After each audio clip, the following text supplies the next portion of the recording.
Thank you. Nhớ trong ý chồng để chỉ cái tin nhắn chào với gì đó. Cú lúc bé mong hùa LeeLor, ta chỉ mình cả chỉ bảo chị là mong LeeLor nó chị, giờ thầu bỏ nó là thế ô tụi chỉ đang xả, ta chỉ thầu là hùa nó hay hay tụi con niệm mong. Cú thọ chơi máy ya va là cùng cú sợ nó vậy.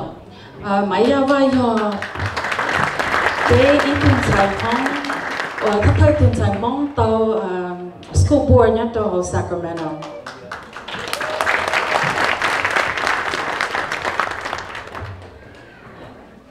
One day na ku thawa chodo tholan sa tu ba daja ba nya chia ba ne lu chi hai yo mo ne theli mo hom no na ku to hai lu chang ka sheng te chang ka be tholan sa tu va ne cho nu no chang yo va ne ka mo ta ki ka mo cha I po song ton te no na ne to nu no je chai to hai tia ne chang ka be hai nâng mong,วันนี้โจนะกูยอให้ลูกมีกาไปจะรัวปั้นเชมินจีไปมากับดังมองไปมากับให้ลูกมองโอเคนะ So first off, I want to thank Tall United of California for choosing Merced because I know they could have chosen Oakland, Fresno, Sacramento. So welcome to Merced. I am LeeLor, the county supervisor here for District 2. So we're in District 2, thank you.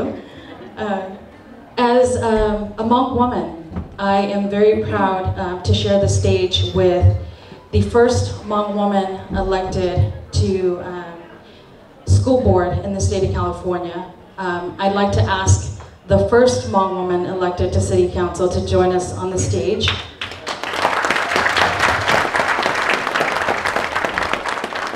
And I am the first Hmong woman to be elected to a county office in the state of California. And for those of you who are unfamiliar, the Board of Supervisors oversee all the social services in the county. So when you talk about cash aid, food stamps, we make the decisions for that. We oversee that. And we know that a lot of our Hmong people take advantage of those services.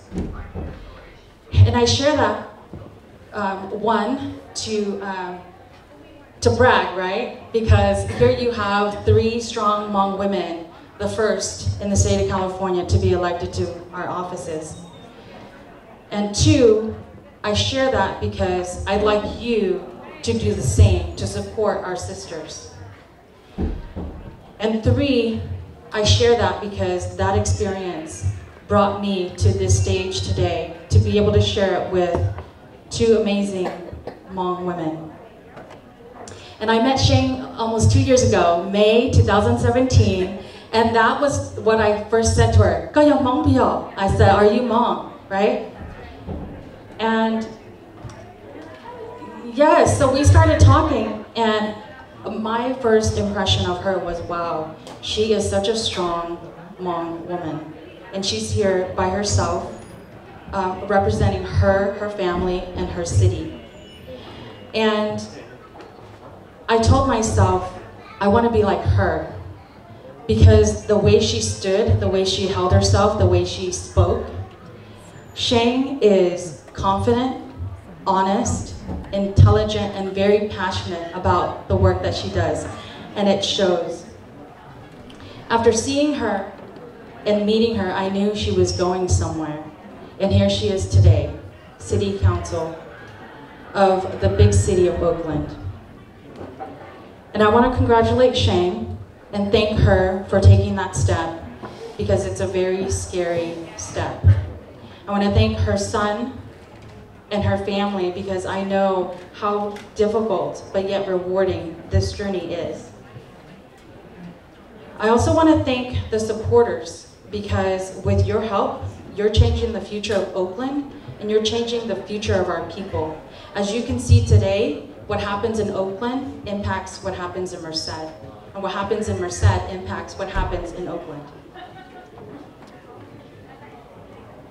And I know that since Sheng announced her candidacy, that you have received tons of support, tons of words, that encourages you, and it'll probably last, those words of encouragement will probably last you for many election cycles. So today, my words are directed towards you all, her family, our supporters, and our community. When Sheng announced that she was going to run, you were there. Throughout her election, her campaign, you were there.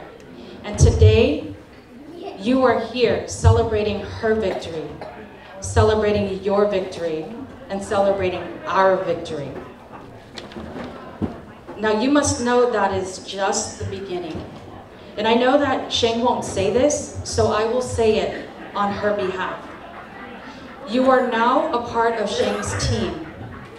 Your presence here today confirms that.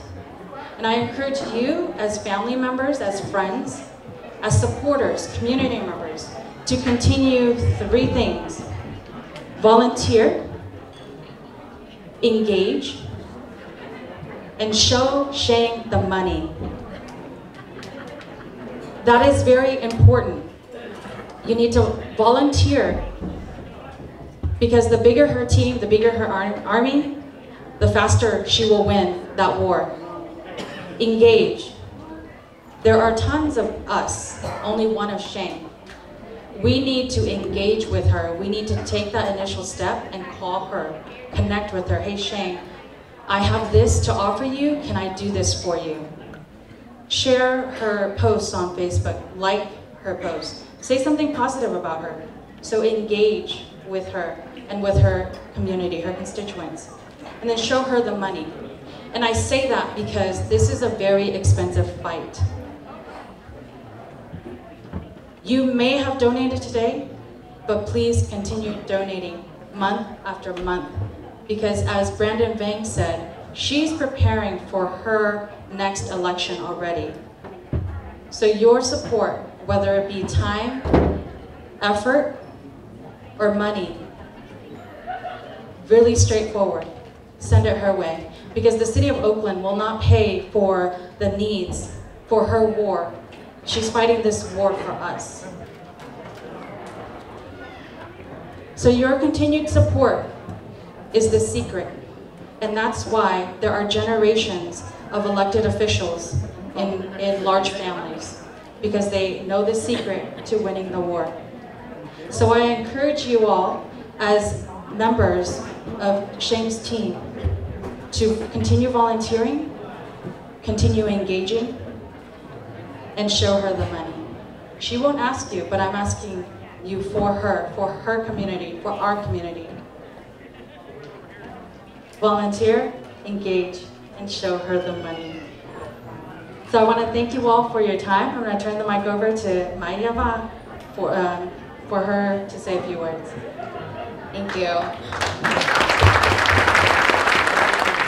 I didn't prepare a speech, and I also know that I'm standing between dinner and also Sheng's speech. So I'm going to make this really quick.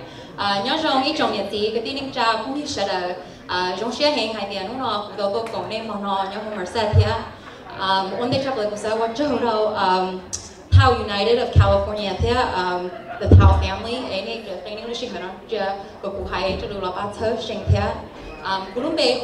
Maya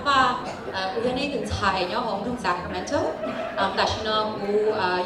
The school board member in Sacramento City Unified School District. I've been sitting on the board for Oshong in 2020. I don't know, maybe I'll run again for school board or something else, I don't know. But I've been serving for about 2 years. Kathleen Maya, yeah, I know, it's a lot.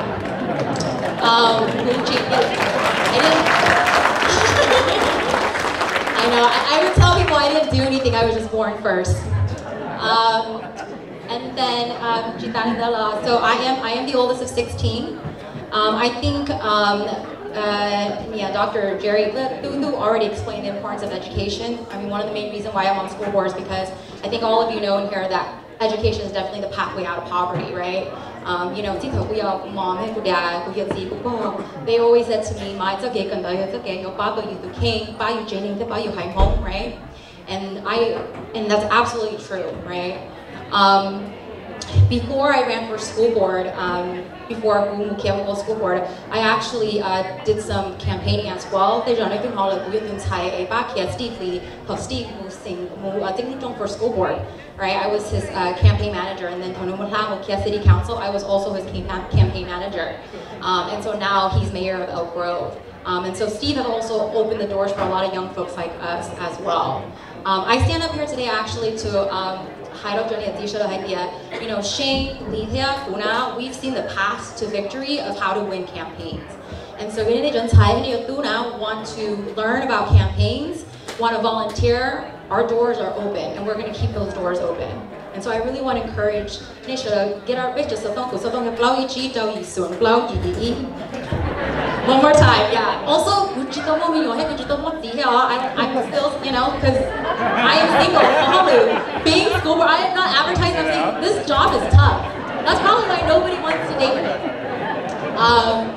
But yeah, please take down my number. Make sure you talk to me and also Sheng, because we are eager to help young people, right, and to really pave the way. And so I want to encourage that. Lastly, before I end this, because I know all of you are very hungry. You know, I've heard Sheng, I don't know why she ran for office. Same thing with Lee, I've been in spaces with her, and she shares why she's ran for office too. And I think as young Hmong American daughters, right, because we grew up here, right? One of the main reasons why, and I think there's a shared common story among all of us, and I think a lot of Hmong young folks, or this is Hmong community in general, is that like growing up, right? And so we went to get educated, we came back, I think we still saw that, like our community was still living in poverty. And a big part of that is harnessing our fire, right? We need to come back and help serve our community. You know, living in this country, I mean, oftentimes people can say, you know, we're living the American dream. But if you look at the numbers and the statistics, right? If you look at the educational outcomes, right? We have doctors and lawyers, but we still have folks living in poverty, right? And so we haven't really reached the American dream yet. There's a lot of work to do for the Hmong American community. And so I think a lot of the reason why we ran, I mean, you know, you don't run for labels, right? You run to govern, you run to serve because you love your community deeply. I mean, I think that's what our parents instilled into us growing up, being poor, right? I was just at a conference this morning with college students at Stanford and letting them know how privileged they are just to be sitting in a seat to be in college, right? And that growing up, like, you would never imagine you get these type of opportunities. But your degree is only as good as your community, right? If you can't uplift them, really, you haven't really done anything with that degree.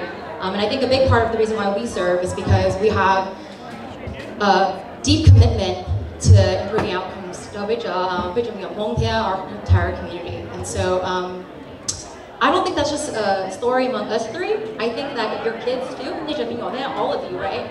If you are in your 40s or 50s or a grandpa and you know, care for city council, let us know too. You're never too old to run for office. We're never too young, right? So I just don't want to say, you know, young people are moving up. I think when we think about elders now, if he wants to run for office and he's a citizen, why not, right? Why don't we also engage our elders? Maybe they can run for office too. So I don't think it's just limited to young people. And so don't, you know, it's young people, but it's also, it's all ages. So Sheng, congratulations. I am so proud of you. I didn't meet you before the campaign, but I saw your Facebook. And so I started a Facebook thread with a whole bunch of Hmong women in politics. I was like, you guys, we gotta help Sheng, we gotta do a fundraiser, everyone connect. And so we started organizing on social media, and that's how I actually met Sheng. But I just want to say, I think a lot of the speakers before me already said this. I think oftentimes when we look at Hmong electeds that run for office, they're always running in high density cities or counties that are highly Hmong populated, right?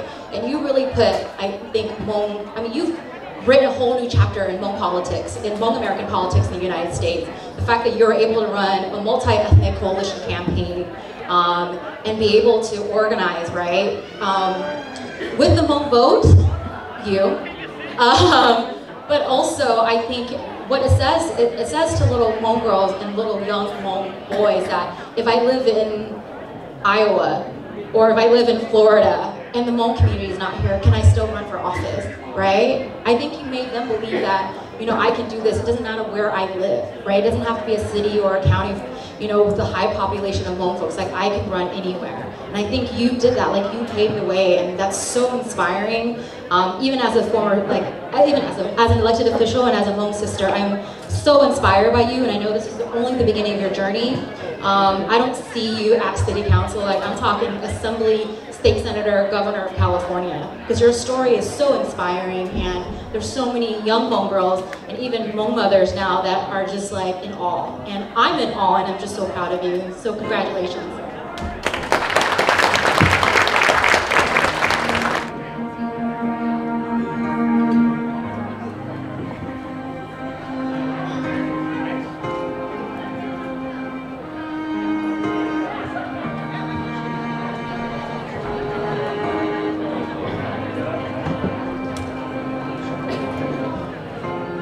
Want to send out to Sister LeeLor, Board Supervisor of Merced County. Here to school board member of Sacramento, Maya.